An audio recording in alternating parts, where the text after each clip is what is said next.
আসসালামু আলাইকুম, সবাইকে শুভেচ্ছা জানাচ্ছি। মাসুম মাহবুব দেখছেন ওপেন দ্য ইউটিউব চ্যানেল এবং মাসুম মাহবুব ফেসবুক পেজ। পৃথিবীর যেই প্রান্ত থেকে যারা দেখছেন সবার জন্য শুভেচ্ছা, ভালোবাসা। চায়ের রাজধানী শ্রীমঙ্গল থেকে দেখছেন এক ভাই। সালাম নাকি সালমান, কোনটা নাম আপনার? সালমান আফ্রিদি। কারোর নাম পড়ে আমাদের বিরক্ত করবেন না। এক ভাই লিখছেন, ঠিক আছে ভাই, আপনার নামটা আজকে না পড়ি যেহেতু আপনি বিরক্ত হচ্ছেন। দর্শক, বেশ কিছু গুরুত্বপূর্ণ খবর আছে এর মধ্যে। ভারত প্রসঙ্গ টানবো, আমেরিকার প্রসঙ্গ, ইরান প্রসঙ্গ। আমেরিকার একটি গুরুত্বপূর্ণ কাউন্ট্রিতে ভয়াবহ আগুন ধরে গেছে। আগুন দেখে মনে হচ্ছে এটা কোনো কৃত্রিম আগুন, এটা কি বলবো, ষড়যন্ত্রমূলক আগুন। আগুনটা কে দিয়েছে? ইরান? না কেউ। পাশাপাশি ওমান সাগরে আমেরিকার একটি জাহাজ আটক করে ফেলেছে একটা কমান্ডো স্টাইলে আইআরজিসি, ইরানের যে নেভি শাখা আছে সেই নেভি শাখা। পাশাপাশি নরেন্দ্র মোদী আবারও বিতর্কের মুখে পড়ে গেলেন এবং একদিকে তিনি জয় পেলেও বিভিন্ন জায়গায় তার বিরুদ্ধে একাট্টা হচ্ছে পুরো ভারতের রাজনৈতিক দলগুলো। দর্শক, যারা আমেরিকা ইরানের খবরের জন্য ওয়েট করছেন তাদেরকে একটু ওয়েট করতে হবে। আমি প্রথমে ভারতের খবরটা দিয়ে চলে আসছি, যেহেতু আপনারা অনেকে এখনো সংযুক্ত হননি, তাই আমি ভারতের খবরটা দিয়ে আসতে চাই। নরেন্দ্র মোদী নামটি স্মরণে আসলে আমাদের চোখের সামনে ভাসে হিন্দুত্ববাদী একজন রাজনৈতিক দল, যার ব্যাকগ্রাউন্ড বা যার মূল উদ্দেশ্য আরএসএস। এবং এই আরএসএস এর বা গেরুয়া বিজেপি পুরো ভারত কন্ট্রোল করছে এখন। এবং খুব ইন্টারেস্টিং ব্যাপার যে ভারত স্বাধীন করেছিল সেকুলাররা, হিন্দু মুসলিম বা বিভিন্ন ধর্মের লোকেরা। আজ ভারতের ভোটারদের ভোটাধিকারের মাধ্যমে যে বিষয়টি বোঝা যাচ্ছে যে ভারতের উল্লেখযোগ্য হিন্দুরা তারা সেকুলার হতে চান না, তারা চান একটা হিন্দুত্ববাদী ভারত। এবং নরেন্দ্র মোদীকে তারাই ভোট দিয়ে বারবার বিজয়ী করছে। অথচ কংগ্রেস, যারা সেকুলার মূলনীতিতে বিশ্বাসী, যারা রাষ্ট্রকে ধর্মের ভিত্তিতে ভাগ করছেন না বা শাসন করছেন না, সেই কংগ্রেস কিন্তু ক্ষমতার বাইরে। এবং ভারতে কংগ্রেস কোনোভাবেই ফিরে আসতে পারছে না। হ্যাঁ, যদি দুর্নীতির প্রশ্ন টানেন, উপমহাদেশে প্রতিটি দেশই দুর্নীতিতে জর্জরিত, সেটা ভারত বলি, পাকিস্তান বলি, বাংলাদেশ বলি। এখানে যে যত ভালো কথাই বলুক, সফেদ পোশাক পরুক, প্রত্যেকেই দুর্নীতির সাথে জড়িত। তো নরেন্দ্র মোদীর অনেক রকম আগডুম বাগডুম বক্তব্য শুনলে একটি বিষয় বুঝবেন যে নরেন্দ্র মোদী বা বিজেপি সবসময় ধর্মকে প্রাধান্য দেয়। আমি কথাটা এর আগে বলেছিলাম যে বাংলাদেশে ইসলাম ধর্মের প্রাধান্য কমাতে নরেন্দ্র মোদী চেষ্টা করেন, কিন্তু ভারতের নরেন্দ্র মোদী হিন্দুত্ববাদের প্রাধান্য বাড়ান।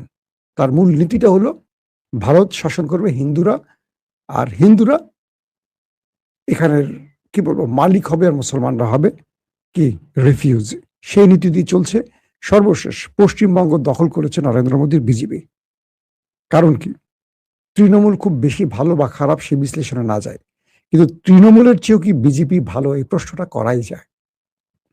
এবং বিজেপি জেতার পর পশ্চিমবঙ্গে জয় শ্রীরাম স্লোগানে যা হচ্ছে, মসজিদের ভেতরের দৃশ্যগুলো দেখছি, নামাজের সময় তারা সেখানে মারধর করছে, নামাজি মুসলিমদের বিভিন্ন রকম পুজোর বাদ্যযন্ত্র বাজিয়ে বিরক্ত করছে, নানান রকম টর্চার শুরু হয়ে গেছে। এই দৃশ্যগুলো দেখতে পাবেন।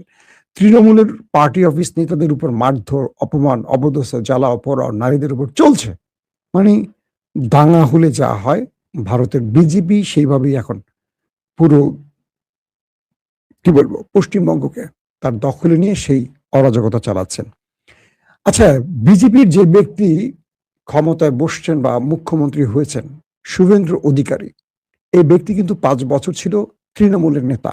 দেখেন, নরেন্দ্র মোদী আর শেখ হাসিনার মধ্যে একটা দুর্দান্ত মিল আছে, খুব চমৎকার। এরা দাদা দিদিদের কি মিল, আমি একটু ভিডিও আকারে আপনাদের দেখাবো এখন। শুভেন্দু অধিকারী, যিনি তৃণমূলের সেকেন্ড ম্যান ছিল, নরেন্দ্র মোদী কি বলে মমতা দিদির সেকেন্ড ম্যান ছিল তৃণমূলে, 5 বছর তার সাথে রাজনীতি করেছেন। পরবর্তী তিনি অভিমান করে চলে গেছেন, অনেকে বলে, আসলে বিষয়টা তা না। তিনি তৃণমূলে থাকা অবস্থা, এই যে শুভেন্দু অধিকারী, যিনি এখন মুখ্যমন্ত্রী পশ্চিমবঙ্গের বিজেপি থেকে নির্বাচিত, যিনি বারবারই উল্টাপাল্টা কথা বলছেন, আসেন তার একটা বক্তব্য শুনে আসি, তিনি কি টাইপের কথা বলতে পারেন আমরা এক নজর শুনে আসি। শাহজাহানের নাম মুছবো, আমরা বিজেপি এলে বাবরের নাম মুছব, হুমায়ুনের নাম মুছব, জাহাঙ্গীরের নাম মুছব, আকবরের নাম মুছব, শাহজাহানের নাম মুছব। কোন মোগল পাঠানের নাম লিখতে দেব না। যদি কোথাও লেখা থাকে ভালো করে পুজবো মুছবো। ভোটের আগে এই কথাটা বলেছিলেন শুভেন্দু অধিকারী, আর তাতে করে ভারতের হিন্দুরা মানে পশ্চিমবঙ্গে তাকে ভোট দিয়েছেন। কারণ এই উপমহাদেশের ভারতের মতো বিশাল অঞ্চল মোগলরা শাসন করেছে, 1-2 দিন না, শত বছর ধরে। বিশাল ইতিহাস তাদের। পুরো ভারতবর্ষের আজকের যে অবস্থা, উন্নত ভারত বলি বা যত স্মৃতির জায়গা আছে ভারতের, যে আজকে পুরো পৃথিবীতে তার অবস্থান, তার নেপথ্যে ছিল মুসলমানদের অবদান। তো তিনি বিজেপি ক্ষমতায় আসলে পশ্চিমবঙ্গে পুরো মোগলদের সবকিছু মুছবেন, তাদের নাম টাম সব মুছে ফেলবেন। তার বক্তব্যে আপনারা শুনলেন কিভাবে একজন রাজনৈতিক দলের ব্যক্তি মুসলমানদেরকে মানে ধর্মকে বিভক্ত করে এবং জাতিকে বিভক্ত করে। এই বিভক্তির বক্তব্য দিয়ে তিনি কিন্তু নির্বাচিত হয়েছেন। তার মানে হলো পশ্চিমবঙ্গে, আমি যদি একদম সহজ বাক্যে বলি, ভারতবর্ষে নরেন্দ্র মোদী টিকে আছে বিভক্তির সুর দিয়েই। তার মানে ভারতের হিন্দুত্ববাদীরা সবসময় মুখে সেকুলার বলুক আর যাই বলুক, বাংলাদেশের ফিফথ কলামের মতো, হাসিনা গ্রুপের মতো বা হাসিনা মদতদাতাদের মতো, তারা কিন্তু আসলে ভেতরে হিন্দুত্ববাদী লালন করে। আসেন তার একটা এই ব্যক্তির একটা দুর্দান্ত চুরির ভিডিও আপনাদের দেখায়। তিনি কিভাবে চুরি করেন দেখেন।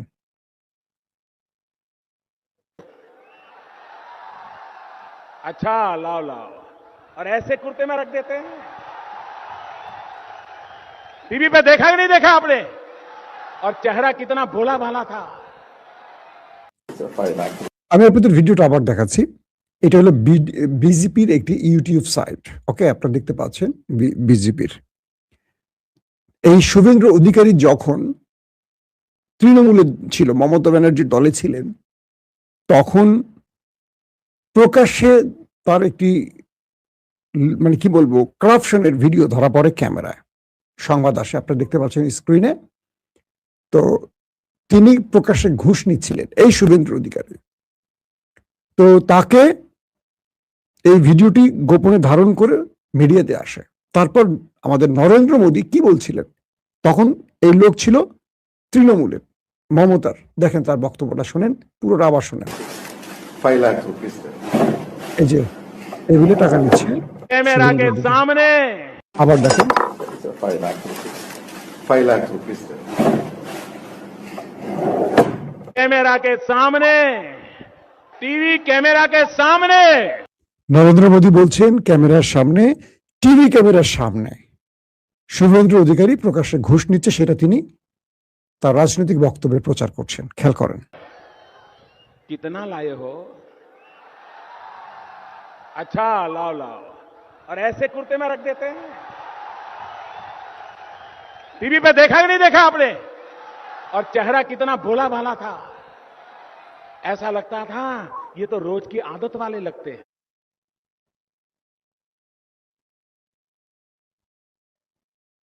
এখন আপনারা যে ভিডিওটা দেখলেন কি বুঝলেন?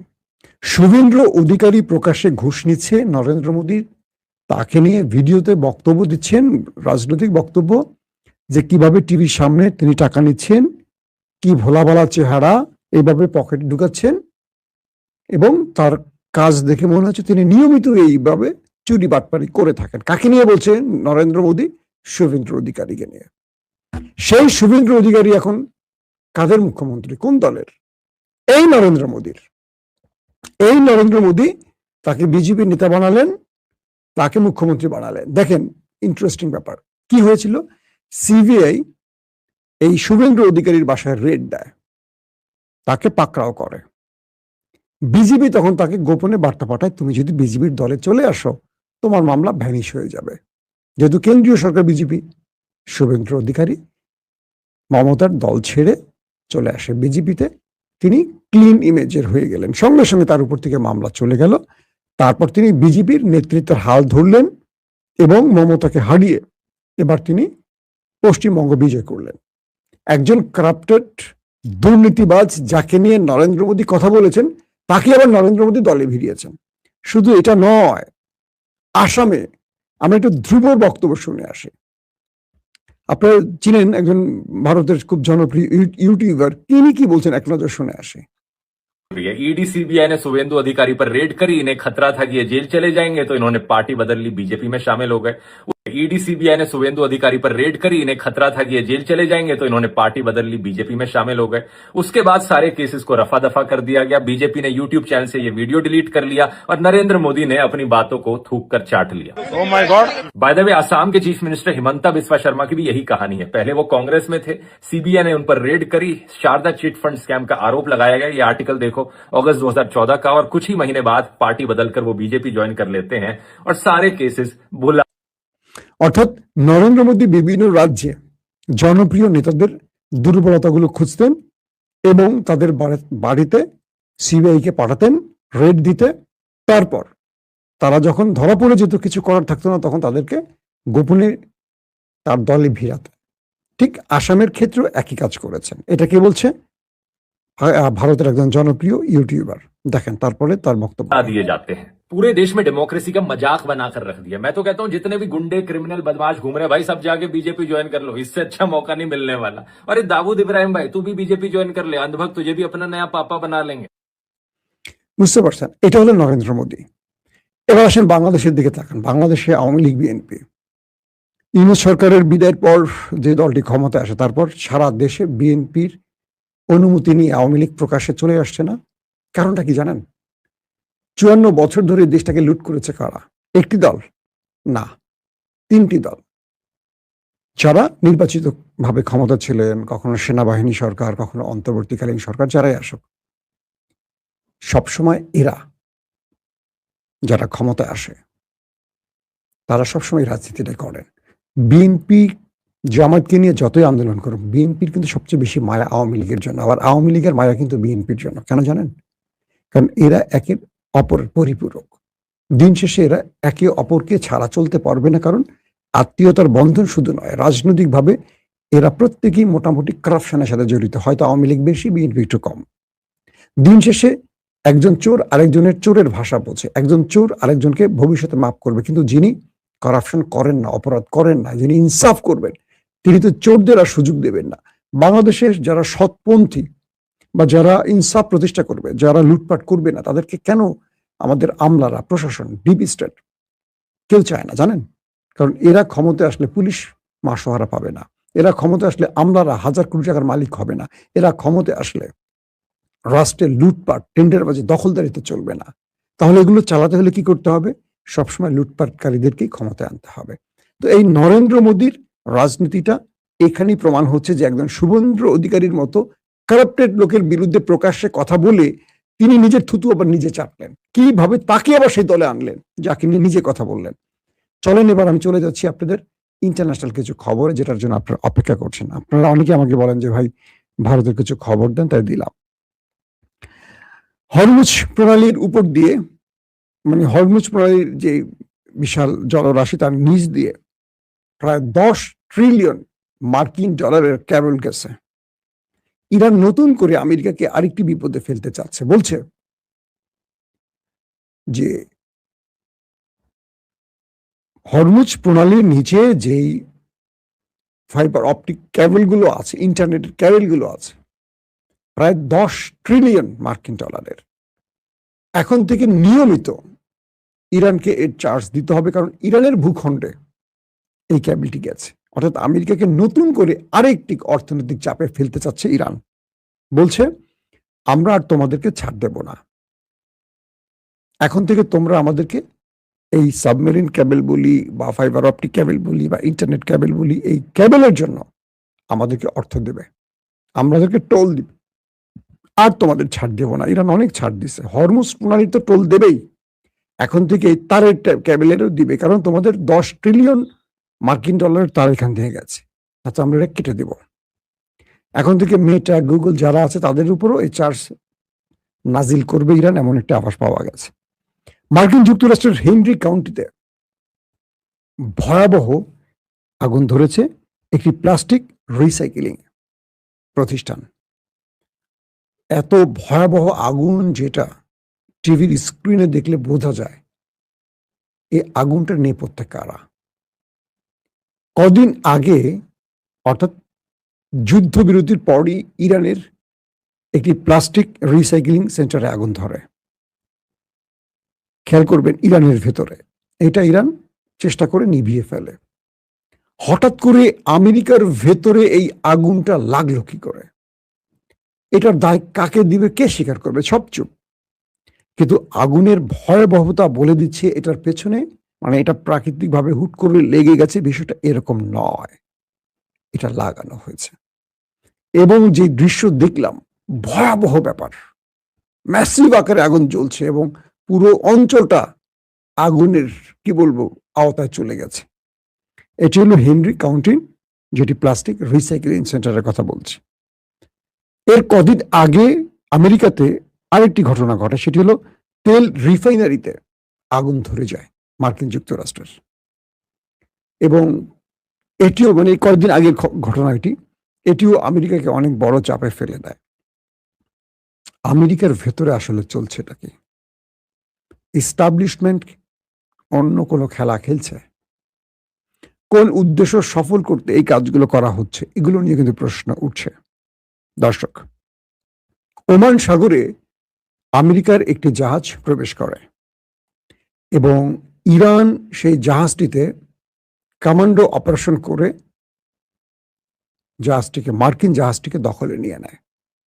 কল্পনা করেন, মার্কিন যুক্তরাষ্ট্রের তেলের ট্যাঙ্কার, সেখানে ইরানের IRGC যে নৌবাহিনী, তারা কমান্ডো অপারেশন চালিয়ে বারবাডোসায় সে জাহাজটির দখল নিয়ে নেয়। এবং ইরান বলে যে এই জাহাজটি তার ভূখণ্ডে প্রবেশ করে বড় আক্রমণের পরিকল্পনা তৈরি করছিল এবং রাষ্ট্র ইরানের বিরুদ্ধে ষড়যন্ত্রে লিপ্ত হচ্ছিল। ইরান বলছে এ জাতীয় কোনো শত্রুকে আমরা আর কখনো ছাড় দেব না। ইরান সদা প্রস্তুত, সদা জেগে আছে।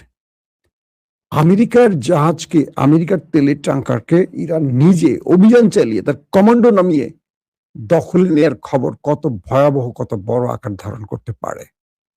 দ্বিতীয়ত, এবার ইরান ঘোষণা দিয়েছে যদি ইরানের কোনো তেলের জাহাজে, বাণিজ্যিক জাহাজে হামলা হয়, ইরান আমেরিকার গালফ কান্ট্রিতে যে ঘাঁটিগুলো রয়েছে, সামরিক ঘাঁটি, সেখানে লক্ষ্য করে অ্যাটাক করবে। অর্থাৎ এতদিন ইরান যেটা বলতো যে আমাদের জাহাজে আক্রমণ করলে আমরা তোমাদের জাহাজে আক্রমণ করব, এখন ইরান সেখান থেকে আরো কয়েক ধাপ সামনে গিয়ে বলছে যদি হরমুজে বা জলপথে ইরানের কোনো তেলের ট্যাঙ্কার বা বাণিজ্যিক জাহাজে আমেরিকা হামলা করে, তাহলে ইরানের নেক্সট টার্গেট কোনো জাহাজ হবে না, গালফ কান্ট্রিতে, যেটা আরব রাষ্ট্রের কথা বলছি, তাদের ভেতরে যে মার্কিন ঘাঁটিগুলো আছে, সেনা ঘাঁটি, সেখানে আক্রমণ করা হবে। তার মানে কি, যুদ্ধ আবার লেগে যাচ্ছে, মোটামুটি কনফার্ম। কারণ আমেরিকার ঘাঁটিতে ইরানের আক্রমণ মানে যুদ্ধ লেগে যাওয়া, আর ইরান যেটা বলছে সেটা কিন্তু করছে। এখন আমেরিকা কি করবে? ইরানের কোনো জাহাজে আক্রমণ করবে? যদি করে বসে, তাহলে ইরান তার কথা রাখতে মার্কিন সেনাবাহিনীর ঘাঁটিতে আক্রমণ করবে। এক বাক্যে বলতে পারি, যুদ্ধ শুরুর আভাস আবারও চলে আসছে। এবং আরেকটি খবর পাওয়া গেছে যে ইরাকের ভেতরে ইসরায়েলের একটি গোপন সামরিক বেজ ইরানের বিরুদ্ধে যুদ্ধের পরিকল্পনা তৈরি করছে। অর্থাৎ ইসরায়েলি একটি সামরিক বেজ আছে যেটা ইরাকের মধ্যে গোপন রাখা হয়েছে এবং কিছু গোপন তথ্য লিক হয়ে গেছে। যে তথ্যে জানা গেছে ইরাকের ভেতর থেকে ইসরায়েল গোপনে ইরানের উপর একটি বড় আক্রমণের পরিকল্পনা করছিল। এখন দেখা যাক এই তথ্য ফ্লাশ হওয়ার ফলে ইরান ইসরায়েলের বিরুদ্ধে কি ব্যবস্থা নেয়, যদিও ইসরায়েল এখনো আক্রমণ করেনি। দর্শক, এরকম আরো দুর্দান্ত খবর পেতে আমাদের চ্যানেলটার সাথে থাকতে পারেন, ওপেন দ্য আইস। আর ফেসবুকে মাসুম মাহবুব আছে। আর বিশেষ এক্সক্লুসিভ যে ভিডিওগুলো, ভিডিও সহকারে, শুধু আপনারা আমাকে দেখবেন, বিষয়টা এরকম না, দুর্দান্ত ডকুমেন্ট ভিডিও সহকারে, ডকুমেন্টারি স্টাইলে কিছু ভিডিও আমরা প্রেজেন্ট করতে চাই। সেটার জন্য আমাদের ওপেন ভিউ নামের একটি চ্যানেল নতুন করে ক্রিয়েট করা হয়েছে, আপনারা চাইলে সেখানে দেখতে পারবেন। আজ রাতে আমরা বিজয় থালাপতিকে নিয়ে একটি এক্সক্লুসিভ প্রোগ্রাম আপনাদের দেখাবো। এখনকার মতো বিদায় নিচ্ছি, প্রত্যেকে ভালো থাকবেন।